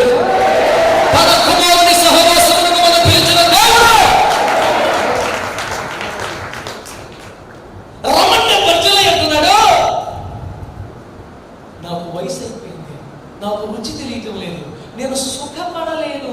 నేను చెప్తున్నాను, సుఖం కోసం కాదు, రుచి కోసం కాదు, అనుభవించడం కోసం కాదు, సహవసించడం కొరకు మనం పిలవబడుతున్నా. సహవసించడం కోసం పిలవబడుతున్నా. చెప్పండి అందరూ, దేనికోసం పిలవబడ్డా? యేసుతో. చెప్పండి, యేసుతో. యేసుతో చెప్పాలి అందరూ, యేసుతో. బిర్యానీ టేస్ట్ తెలియపోయినా పర్వాలేదు, నువ్వు స్వీట్లు కూడా తినలేకపోతున్నా పర్వాలేదు, నీకు పెరుగన్ననే గద్దించి అని డాక్టర్ చెప్పినా పర్వాలేదు. చిన్న చిన్న విషయాలు నేను సుఖపడగలనా, నేను తినగలనా? అప్పుడు ఏం చేయాలి తెలుసా? ఎట్రా అన్నప్పుడు పిలిచి అది చేసి పట్టుకుని వెళ్ళిపోయి రథం ఎక్కి కూర్చోవాలి. అదే జాగ్రత్తలో ఎత్తుకెళ్తాడు ఆయన నిలబెట్టాడు. స్తోత్రం చెప్పండి, స్తోత్రం చెప్పండి. మనల్ని పిలిచిన వాడు పరమ తండ్రి. పిలిచినది తన కుమారుడని యేసయ్యతో సహవాసానికి పిలిచాడు. సహవాసం అంటే ఎంత గొప్ప తెలుసండి. కొంతమందికి సహవాసం తెలియట్లేదు. మిమ్మల్ని సదాకాలం మా దగ్గరే ఉండాలండి, మీరు ఎప్పుడు మా ఇంట్లో ఉండాలని ఆయన అంటే, నాకు టేస్ట్లు తెలియట్లేదండి, నాకు వయసు అయిపోయింది. ఏం మాట్లాడుతున్నావు ఆయన? ఉద్యోగాన్ని గురించి వంకగా చెప్పొద్దు, కుటుంబానికి వంకగా చెప్పొద్దు, అనారోగ్యాల గురించి మాట్లాడొద్దు, వ్యవసాయం పనుల గురించి మాట్లాడొద్దు. నీకు లభించిన పిలుపు ఎంత వ్యవసాయం గొప్పది కాదు, ఉద్యోగం గొప్పది కాదు, కుటుంబ సంబంధాలు గొప్పవి కాదు, అనారోగ్య కారణాలు గొప్పవి కాదు. దీంతో తన కుమారుని సహవాసానికి తండ్రి పిలుస్తున్నాడు. ఏదైనా వదిలేసుకోవాలి. ఒకసారి ఒక క్రిస్టియన్ ఐఏఎస్ ఆఫీసర్ వరంగల్లో ఒక చోట వాక్యం చెప్తుంటే విని, ఉమ్మడి రాష్ట్రంగా ఉన్నప్పుడు సెక్రటేరియట్లో 23 మంది ఐఏఎస్ కమిషనర్లకి వాక్యం చెప్పి అవకాశం ఏర్పాటు చేసి నన్ను పిలిచారు. మాస్టర్ గారు, సెక్రటేరియట్లో 1 గంట నుంచి 2 గంటల వరకు 1 అవర్ వచ్చి 1 అవర్లో అరగంటలో వీళ్ళు భోజనం చేసేలా చూస్తారు, అరగంట ప్రార్థన పెడతారు. ఈ అరగంటలో ఓ 20 నిమిషాలు వాక్యం చెప్పచ్చు. ఆ 20 నిమిషాల కోసం మీరు రాగలరా వైజాగ్ నుంచి అంటే రాను పోను ఫ్లైట్ టికెట్ చెప్పి వెళ్ళిపోయి ఇలా సందేహం కదా. కనీసం భోజనం పెడతారా? అక్కడ 100 రకాల తనిఖీలు చేయకపోతే గొప్ప. ఎక్కడంటే బెదిరిసుకొని చెప్పడానికి ఫోన్ చేసి, సార్ వచ్చాను సార్, సార్ వెయిట్ చేయండి, సార్ వైట్ చేసుకున్నాను సార్, 10 గంటలు. ఓకే ఓకే మాస్టర్, వెయిట్ చేయండి, వెయిట్ చేయండి. ఇద్దరు పోలీసులు వచ్చారు. ఆపాదమస్తు పరిస్థితి చేసాడు వాడు. ఒకరోజు ఏమో అడిగి ఆ తర్వాత తీసుకెళ్ళి బొమ్మకొని ఇంకోడు లోపల మొత్తం 4 నేను లోపలికి వెళ్ళిపోతే అందరూ 10 సంవత్సరాలు 15 సంవత్సరాలు జిల్లా కలెక్టర్గా చేసిన తర్వాత కమిషనర్గా సెక్రటరీ ఎత్తరాలి. మంచి సీనియర్ వాళ్ళందరూ మొత్తం అన్ని వందల 23 మిక్సెస్ ఉన్నారు కమిషనర్స్. వాళ్ళు కూర్చోబెట్టాడు. He's my friend from Visakhapatnam పరిచయం చేశాడు, మాస్టర్ని పరిచయం చేశాడు, కొంచెం 4 మాటలు చెప్తాను పరిచయం చేశాడు. ఇక చూసుకో, ఆ అవకాశం కోసం నెగిటివిటీ కాదు, ఇంట్లేదు, ఎక్కలేదు, స్తోత్రం. 20 నిమిషాల వాక్యం చెప్పాలి. అంత వాక్యం దొరుకుతుంది. మళ్ళీ విభజన వాక్యం తెలుస్తారు. వాక్యం చెప్పిన తర్వాత మరి మిగిలిన అందరూ చేతులేస్తుందంటే అక్కడ సీన్ ఉండదు. మనల్ని చేతులు పెట్టేసి లేకపోతారు, అది అసలు కానీ మన వాక్యం నచ్చిందా లేదా, పట్టుకున్నదా లేదా అని తెలుసుకోవడం లోపల. ఇంకా అట్లీస్ట్ మీరు వాక్యానికి వీళ్ళందరూ స్పందిస్తున్నారు అని ఆడటప్పుడు సీన్ ఉండదు. కానీ లోపలేమో ఆరాధన 20 నిమిషాలు ముగించేసి 5 నిమిషాలు ఒక 5 minutes మీకు ఒక ప్రార్థన చేయాలనుకుంటున్నాను, చేయమంటాను. ఓకే, మనం అందరం కళ్ళు మూసుకున్నాం, గబగబ చేసేసాను. ఆమె అన్నారు. వాళ్ళకంటే ముందు నేనే కళ్ళు చేశాను. చూడాలి, సగం మంది కంటే ఎక్కువ, సగం మంది కంటే ఎక్కువ.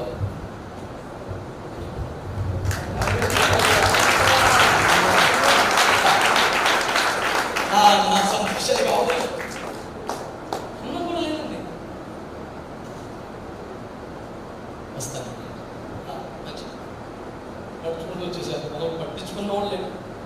రోడ్డు మీదకి వచ్చి ఒక ఆటో ఎక్కి బలి స్టేషన్కి వచ్చి జాగ్రత్తగా రైల్వే ప్లాట్ఫామ్ మీద కొనుక్కొని తిని ఇంటికి వచ్చారు. ఒక 100 రూపాయలు సంతం వచ్చే కొనడం కాదు. ఇంకోసారి వాళ్ళ ఇంట్లో ఫంక్షన్ అయితే మనం పిలుస్తారన్న గ్యారంటీ లేదు. కనీసం వైజాగ్ తెచ్చమనంత మొత్తం అన్నం పెట్టిన దిక్కు లేదు. అయినా దేశం యొక్క ఉన్నత స్థలంలో ఉన్న వారికి వాక్యం పట్టించే ఛాన్స్ వస్తే దాన్ని వదులుకోకూడదు. ఎన్నో కొన్ని భాగ్యాలు అరుదుగా వస్తాయి. నేను విశాఖపట్నంలో ఎక్కువ మందికి పరిచయం అయింది కూడా ఎన్ఎస్టీల్లో వాక్యం చెప్పిన తర్వాత. చాలా మంది ఆఫీసర్లు, మేనేజర్లు, సైంటిస్టులు ఆ తర్వాత నాకు పరిచయం అయ్యారు. వైజాగ్లో 120 మంది సైంటిస్టులు కూర్చున్నారు. క్రిస్మస్ వాక్యం చెప్పాలి. అందులో 5 Christians, NAD Christ church members. ఎక్కడో వాక్యం నన్ను పిలిచారు. సైంటిస్టులు చెప్పాలంటే కొంచెం మామూలు సరిగ్గా లేదు, బైబిల్ కాలేజ్ అంతకం లేదు, అది చెప్పాలా చాలా టెన్షన్ ఉంటుంది. మనకున్న 5 గంటలు ఒకరోజు ఉపవాసం ఉంటుంది. ప్రభావ అంతా సైంటిస్ట్ ప్రభావ వాక్యం చెప్పాలంటే అది గురి ఉపవాసం ఇప్పుడు తెలుసుకోవాలి. చేసుకుంటారు. అరే ఎల్లమెల్ బస్కో పోయి సంవత్సరం అయింది, అందరూ ప్రార్థన చేయాలి. నా ఎల్లమెల్ బస్కో పోయి 1 year దాటిపోయింది. ఇది ఏమైపోయిందో కూడా తెలియదు. పెద్ద పెద్ద దైవజనులు దానికి డబ్బులు ఇస్తామని అడిగితే కూడా ఇవ్వలేదు. 35,000 ఇస్తారన్నమాట చిచిరేలో. ఇది నా కళ్ళ ముందు ఉండాలి. అది చాలా ఉన్నతమైన సేవ చేసింది అని దాని గురించి ఎంతో ఘనమైన సాక్ష్యం చెప్తే అది నా పంపలోంచి పోయి సంవత్సరం దాటి దాని విలువ నాకు తెలుస్తుంది కూడా కాదు. దాని సేవ చేసిన దాంతో వందల ఆత్మలు సంపాదించడం నాకు తెలుస్తుంది. దాని మీద ప్రేమ ఇంకోటి ఎత్తుకుంటుంది. దేవుడు చెప్పడం పర్లేదు. అనిపోయిన స్వాతంత్రం చెప్తే ఆగలేదా వాళ్ళు ఉపాసపడు వాళ్ళు పెట్టి గుడ్లేదు రాజకీయ ఎలా నద్దనా పెట్టు మాట్లాడేది తాగితే అయిపోయావా? ప్రోగ్రామ్ మారిపోయింది. దేవునికి స్తోత్రం. హల్లెలూయా. ఇటమా మాట్లాడలేదు మనోడు ఓటమయ్యాక నీకు ఉపాసం ఉంటాయి. దేవునికి స్తోత్రం చెప్పండి. నేను అంటున్నాను, మనకు వచ్చిన ఆఫర్ ఏంటి, మనం చెప్పే కారణం ఏంటంటారు చెప్పు. మొదలు పడదాం. ఫుల్ ప్రార్థన చేసుకుని మత్తయి 2 వాక్యం తీసుకున్నారు. ఏ రోజు ఆ కాలము ఆ జ్ఞానుల చేత పరిష్కారముగా తెలుసుకుంది. వీడు చెప్పింది నిజమా అబద్ధమా? ఎవరో ఉత్తరప్రదేశ్ జ్ఞానాన్ని చెప్తున్నాడని తన శాస్త్రవేత్తలను పిలిచాడు. వాడు గ్రంథాలన్నీ చూసి కరెక్టే సార్ అని చెప్పారు. అది పట్టుకొని 7వ రోజు ఇంట్లో ఉన్న గ్రంథాలలోనే యేసురాజు గురించి ఉంది. ఆడు చదువుతాడు. ఆడు చదవకపోతే ఆడు శాస్త్రవేత్తలు దొంగలు అని చెప్పలేదు అని చెప్పారు. ఈ ముచ్చట నక్షత్రం దగ్గర తెలుసుదంట అని చెప్పారు. మీరు అందరు సైంటిస్టులే కదండి, మరి ఇది చూడవచ్చు కదా అని చెప్పారు. దేవుడు స్తోత్రం చెప్పండి. హల్లెలూయా. కొంతమంది చెప్పేశారు. నాకన్నా ముందు ఎన్ఎస్టీఎల్ డైరెక్టర్ చెప్పాడు, నాకు 2 పోపుల్ ఫ్రెండ్స్ ఉన్నారు, 10 మంది క్రిస్టియన్ ఫ్రెండ్స్ ఉన్నారు. నేను వాటికి వెళ్ళాను, నాకు క్రిస్టియన్ తెలుసు, 2 సార్లు బైబిల్ చదివాను, కానీ Bhagavad Gita the best book Bible కన్నా అని చెప్పాడు. నాకన్నా ముందు ప్రసంగం తెలుసు. నాకు సగం నీరుగలిపోయింది. ఇప్పుడు ప్రపంచం తిరిగేసిన వీడు చెప్తే నేనేం చెప్తాను బాబు. ఈ వాక్యం చెప్పిన తర్వాత అప్పుడు చెప్పాడు ఆయన. దేవుని స్తోత్రం. ఈ రోజు నేను ఒప్పుకోలేదు, కానీ yes today I have to confess as Pastor Shastri said, Jesus is God.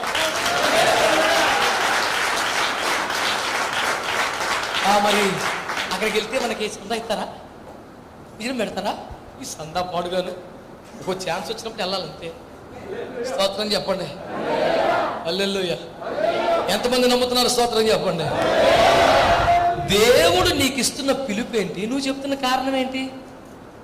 ఇంట్లో బాగాలేదండి, ఒంట్లో బాగాలేదండి, ఇంట్లో ఒప్పుకోరండి, 2 చెవుల మధ్య కొంచెం కూడా లేదు కదండి. ఉందా? ఉంటే ఏం చేయాలా? అన్నీ వదిలేసి పరిగెత్తుకుని యేసుతో సహవాసము అని పాడుకుంటూ వచ్చేయాలి. అందరూ స్తోత్రం చెప్పండి. ఎక్కడికి వచ్చేయాలి మనం? యేసుతో సహవాసానికి. స్తోత్రం చెప్పండి. మీరు సదాకాలం పోషిస్తూ వచ్చేయండి అంటే అంటున్నాను. ఉప్పు తినకపోయినా కారం తినకపోయినా రాజుగా పక్కన దర్జా కూర్చుంటే వెళ్ళిపోవాలంతే. స్తోత్రం చెప్పండి గట్టిగా. నేను అదే చెప్తాను, చర్చలో నీకు పాట ఇచ్చారా, ప్రార్థన ఇచ్చారా, స్టేజీ ఇచ్చారా, అమ్మాయి ఇక్కడ సహవాసం దొరికిందా? 1 కోటి రూపాయలు. నీకు ఏం చేయాలో తెలుస్తుంది. నీకేం చేయాలో తెలియట్లేదు. ఈ రోజున దేవుని వాక్యం నీతో మాట్లాడుతున్న సత్యం ఏంటంటే, ప్రభు నీకు బోధిస్తున్న పాఠం ఏంటంటే, ఇంత మంచోడు, ఇన్ని మేలుడు చేసినోడు, రాజుగారిని పోషించినోడు, ఇంత ఘనమైన పరిచర్యలు చేసినోడు సహవాసానికి రమ్మంటే మాత్రం రాట్లా. సహవాసానికి రమ్మంటే మాత్రం రాట్లా.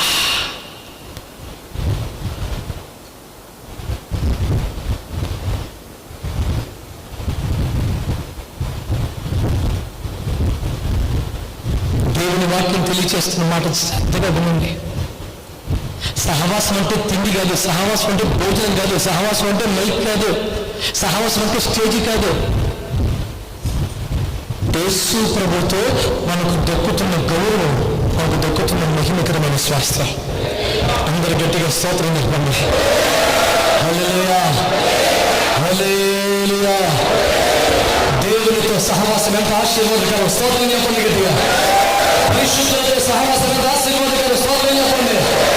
దైవజనులతో సహవాసం ఎంత ఆశీర్వాదకరం, స్తోత్రం చెప్పండి. హల్లెలూయా.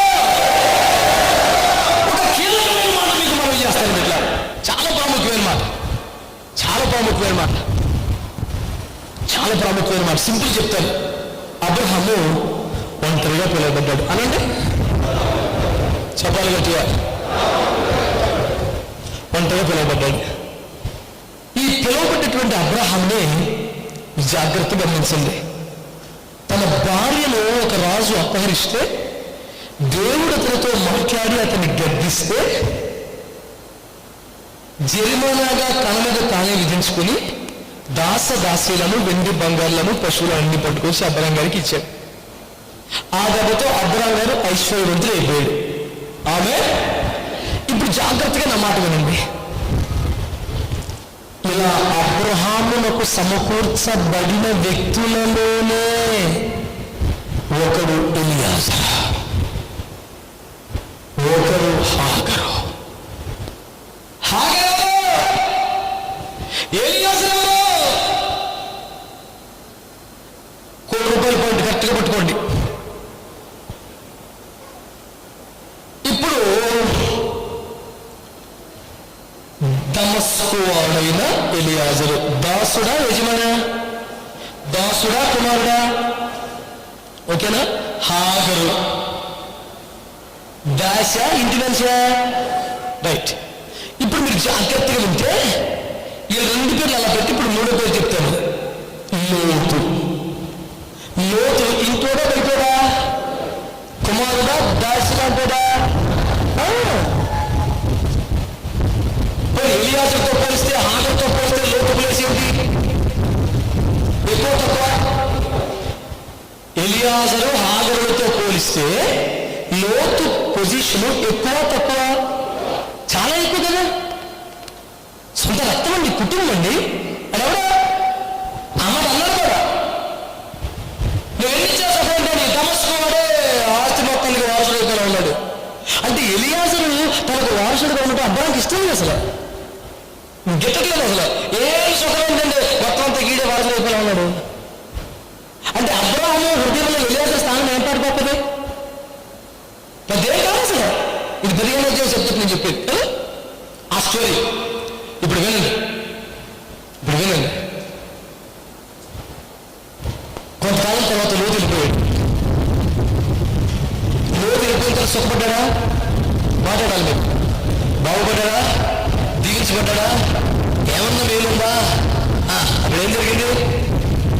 కొంతకాలానికి హాగా వెళ్ళిపోతుంది. దేవుడు దిగుడు వచ్చి, ఇచ్చిదానా నీకన్నా ముందు ఒకటి వెళ్ళిపోయాడు, పడాడు, అడిగిన సుఖపడ్డాడా? అడిగిన బాగుపడ్డాడా? నువ్వు ఎక్కడికి వెళ్తున్నావు? నీకు బొరలేదా? అంటే మా అమ్మగారు సరిగ్గా చూస్తలేదన్న, మరి కొంచెం కోపడుతుంది, ఎక్కువ తలవంజి పెట్టేసింది, పెద్ద కోసం పెట్టేస్తుందండి. అలాగే కానీ అబ్రహాము కూడా వదిలిపెట్టి బయటికి రాకుండా స్తోత్రం చెప్పండి. చిత్రం తెలుసా? కుమారులు వెళ్ళిపోతున్నారు, దాసులు స్థిరపడుతున్నారు. నీకేమన్నా అర్థమవుతుందా? కుమారులు, దాసులు పిచ్చి మొహం మరి వెళ్ళి చచ్చిపోతారా? అలా ఎక్కడికి వెళ్ళాలి తెలియదు, ఏం తెలియదు.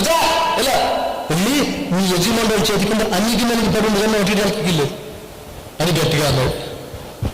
సరే, ఇలాకి వచ్చేసింది. ఆ తర్వాత ఈ రోజుకి చరిత్రలో హాగరు సంతానానికి విలువ ఉందా లేదా? చరిత్రలో వారికి స్థానం ఉందా లేదా? పరిశుద్ధ గ్రంథంలో వారి పేర్లునే లేదా? కడవరి ఉద్యమంలో కూడా వారి పాత్ర ఉంటుందని బైబిల్లో రాశాడు యెషయా 40లో. స్తోత్రం చెప్పరే. దాసే కానీ ఆ గుడారంలో ఉన్నందుకు ఏ రేంజ్కి వచ్చింది పరిస్థితి? ఏ రేంజ్కి వచ్చింది భాగ్యం? సరే అలా పెట్టు. నెక్స్ట్ ఎవరి దగ్గరికి వద్దాం? ఎలియాజరు అనండి. దమస్కు వాడు, దాసుడు, పనివాడు, పాలేరు, పెద్ద విలువైన వ్యక్తి కాదు, ఆడే వారసుడు అయిపోయిన బాబు సిరాపడ్డాడు అబ్రాము. అలాంటి వాడు ఇస్సాకు పుట్టాక ఇంకా దరిద్రం ఇవ్వాలి కదా. ఈడే ఆక్రమించేసేలా ఉండడం బాబు, నా తొందరగా కొడుకులేమండి అన్నాడు. కొడుకు పుట్టాక ఇంకా వదిలించుకోవాలిగా. కొడుకు పెళ్ళిడికి వచ్చాక ఆయన ఎప్పుడో మర్చిపోవాలిగా. కొడుకు పెళ్ళిడికి వచ్చాక ఎలియాజరుని పిలిచి, రే నా తర్వాత నువ్వు అంత తోడు నువ్వే కదరా. హలో, వినపడుతుందా? కొడుకు కన్నా తక్కువ పొజిషన్ కదా ఎలియాజర్ది. వినపడుతుందా మీకు? అర్థమవుతుందా? ఇప్పుడు ఏ స్థానం ఇస్తున్నారు తెలుసా? అబ్రహాము తాను ఇచ్చేస్తాడు, తండ్రి స్థానం ఇస్తున్నాడు. నన్ను వాడికి ఎవరున్నారో నా తర్వాత నువ్వే కదరా అంటే ఒక బాబాయ్ లాగా, ఒక చిన్నలాగా తండ్రి స్థానం. ఇంకా వాడికి నేను లేకపోతే నువ్వే కదరా, నువ్వే చూసుకోవాలరా, వాడికి పెద్ద ఇంకెవరున్నారా, మంచి నమ్మకం బిడ్డను చూడరా, ఇదో ఆ ఊళ్ళో మనకు వద్దురా నాయనది పలానా తీసుకురారా, నాకు ప్రమాణించి నాకు మాట ఇవ్వు. ఒక్క మాట కూడా ఇస్సాకుతో మాట్లాడతా. ఇస్సాకు గురించిన మాటలన్నీ ఎలియాజరు ఎవరు సార్ అసలు చెప్పాలి. ఇప్పుడు ఎలియాజరుకి వచ్చిన పొజిషన్ ఏంటండి అసలు? ఇంచుమించు అబ్రహాం పొజిషన్ వచ్చేసింది. అబ్రహాం తర్వాత నిర్ణయాధికారి ఎవరిదే? ఈ ఎలియాజరు బెతూయేలు ఇంటికి వెళ్తే అక్కడ ఏమన్నారండి? యెహోవా వలన ఆశీర్వదింపబడిన వాడా లోనికి రెండు గట్టిగా చెప్పడం ఒకసారి.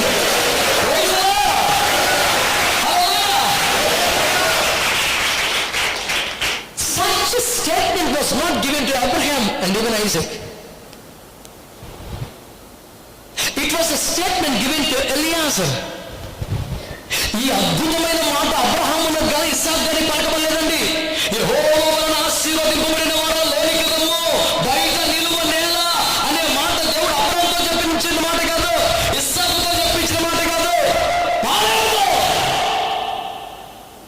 దాసుడితో. యెహోవా వలన ఆశీర్వదింపబడిన యజమానిని దాసుడా అంటే కూడా కరెక్టే. అంటే అబ్రహాము వస్తే ఎలాంటి గౌరవం ఉంటుందో సేమ్ గౌరవం ఎవరు దక్కింది? ఇప్పుడు మాట్లాడాలి మీరు. అబ్రహామును మర్యాద చేసినట్లుగా ఎవరు మర్యాద చేస్తున్నారు? ఇంచుమించు ఒక దేవుడికి అబ్రహాముకి దక్కిన ట్రీట్మెంట్ ఎవరికి దక్కుతుంది?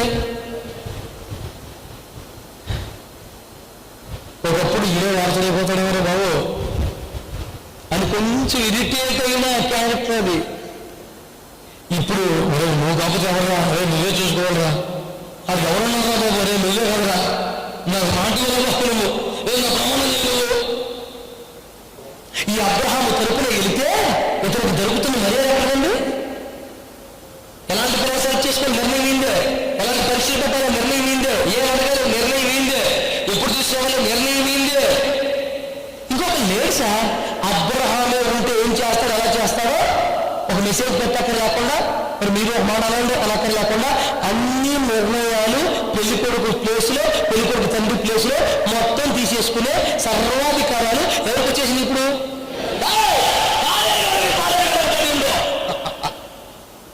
లేదండి, పూసి ఎక్కడ వచ్చేసింది?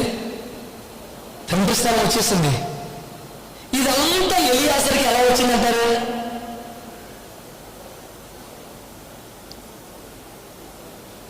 కుదురుగా ఉన్నాడు సహవాసం అంతే.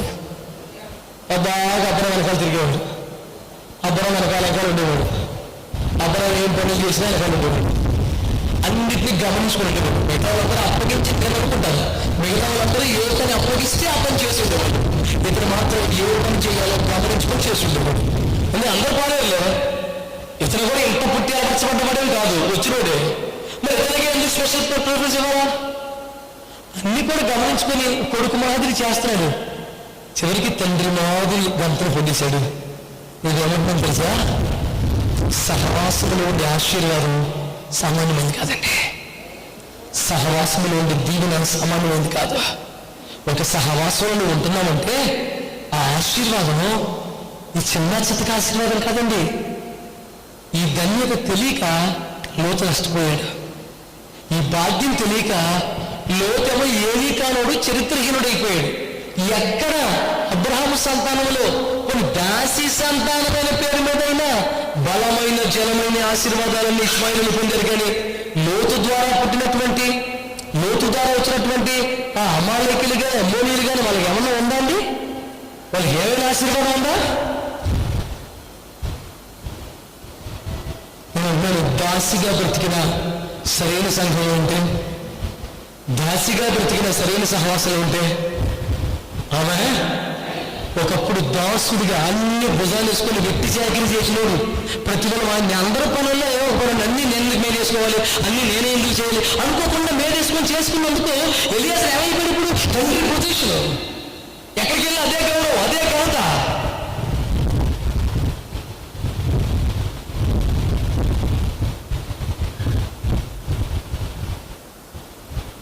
నా సందేశం చాలా స్పష్టం.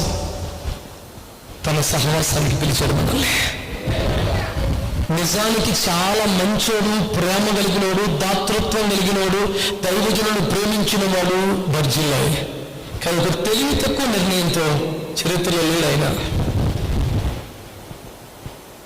తాను దాటలేడు అన్న కారణంతో సౌభాగ్యాన్ని కోల్పోయాడు. ఒక అమ్మబడిన దాసుడుగా, పనివాడుగా వచ్చిన సహవాసములో స్థిరపడి ఒక కొడుకు మాదిరి సేవలు చేసినందుకు ఆయన తండ్రి స్థానానికి వచ్చేసాడు ఎలియాజరు.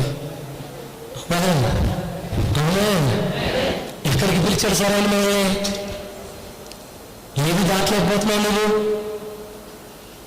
కులమా, మతమా, సాంప్రదాయమా, ఆచారమా, బంధాలా, కొన్ని వ్యసనాలా? ఏం దాటలేకపోతున్నావు? ఈరోజు ప్రభువునితో మాట్లాడుతున్నాడు. నీవు దాటి రాగలిగితే ఈ పనులు, ఇదంతా దేనికోసం? స్టేజీ కోసం, అవకాశం కోసం, ఘనత కోసం లేదు, సహవాసం కోసం. సహవాసం కోసం, దేవునితో సహవాసం, పరిశుద్ధులతో సహవాసం, దైవజనులతో సహవాసం. ఈ సహవాసం కోసం ఒక కడుగు ముందుకేయగలిగితే, ఓ నదిని దాటగలిగితే ఈ సౌభాగ్యం ఎంత అని చెప్పడానికి కూడా అవకాశం లేదా? ఈరోజు నాతో దేవుడు మాట్లాడాడు అనే భావన ఎంతమంది కలిగింది? నేను అవకాశాల కోసం, స్టేజీల కోసం కాదు, సహవాసం కోసం పిలువబడ్డాను. నాకు యేసుతో సహవాసం కావాలి, నాకు దైవజనులతో సహవాసం కావాలి, నాకు ఆత్మీయులతో, సహోదరులతో సహవాసం కావాలి. సహవాసము కలిగి ఉంటే గొప్ప తప్ప సహవాసములో స్థానములు ప్రాముఖ్యం కానే కాదు. నేను ఒక దాసుడిగా వచ్చిన నమ్మకంగా ఉంటే తండ్రికి దక్కేంత గౌరవం నాకు దక్కింది. సహవాసం అంటేనే చెప్తాను ఫస్ట్ నుంచి, ఆ స్థానం, ఆ ఛాన్స్, ఆ గౌరవం, అది తప్ప మనం ఏం తిన్నాం, మనం మైకి కొట్టుకున్నామా, చిచ్చి ఇదంతా కాదండి. సహవాసాలు మనకు దక్కే ఛాన్స్. నేను పిలుస్తున్నాను, సేవకులారా మీరైనా, సహోదరులారా మీరైనా ఒకటే గుర్తుపెట్టుకోండి, సహవాసములో ఉన్నంత ఆశీర్వాదం ఇంకెందులో కూడా లేదా. సహవాసము పిలువబడ్డాం. ఈ విలువ తెలియదు చాలా మందికి. కొంతమంది ఏమో మా బజ్జీలు అంటే నేను రానుగానే మా కొడుకుని తీసుకెళ్ళంటాడు. కొంతమంది అంటారు మా కొడుకు కూతురు రారుగా నేను వస్తానంటారు. ఈడొక రకం బజ్జీలే, ఆడొక రకం బజ్జీలే, మొత్తం బజ్జీలే లేని వ్యక్తి బజ్జీలే ఏమి లేవు.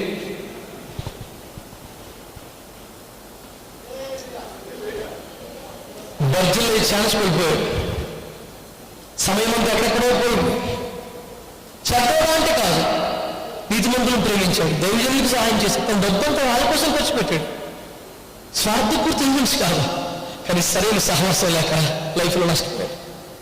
మీ జీవితంలో కూడా టైం వల్ల వేస్ట్ అయిపోయిందేమో, ఎక్కడెక్కడ గడిపేశారేమో.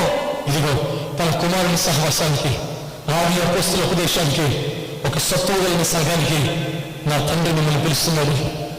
ఇంతవరకు రాలేదా? వచ్చిన అంటే ముట్టనట్టుగా ఉన్నారా? ఒకవేళ చిన్న కుమారులాగా బయట సంతోషాలకు వెళ్ళారా? పెద్ద కుమారులాగా ఉన్నా అంటే ముట్టకుండా ఉన్నారా? లోతులాగా స్వేచ్ఛ కోసం వెళ్ళిపోయారా? ఎలియాజరుని గుర్తుపెట్టుకోండి. అబ్రహాము గారు కాలేదా మీరు? రెండల్లా యెహోవా వలన ఆశీర్వదింపబడిన వాడు లోపలికి మీరు బయట నిలబట్టండి సార్. సహవాసం అంటేనే ఒక అవకాశం, సహవాసం అంటేనే ఒక ఆధిక్యత, సహవాసం అంటేనే ఒక ఘనత. సహవాసం ఏం కోరుకోవాలి? సహవాసమే కోరుకోవాలి, ఇంకేది అక్కర్లేదు. దేవునితో, దైవజనునితో, సంఘంతో సహవాసం సామాన్యమైంది కాదు, చాలా ప్రత్యేకమైంది, చాలా ఆశీర్వాదకరమైంది. ఈ సహవాసంలో స్థిరపడదామా? ఈ సహవాసంలో నాటబడదామా? ఈ సహవాసంలో కట్టుబడదామా? ఈ సహవాసం కొరకు పని చేద్దామా? ఎంతమంది సీరియస్గా తీర్మానం చేస్తారు? ఒక జీవితానికి సరిపడినంత కమిట్మెంట్తో కొన్ని ప్రార్థన చేయాలి, ఒక జీవితానికి సరిపడినంత తీర్మానంతో కొన్ని ప్రార్థన చేయాలి. ఎంతమంది ప్రార్థించడానికి సిద్ధంగా ఉన్నారు? రండి ప్రార్థించాలి.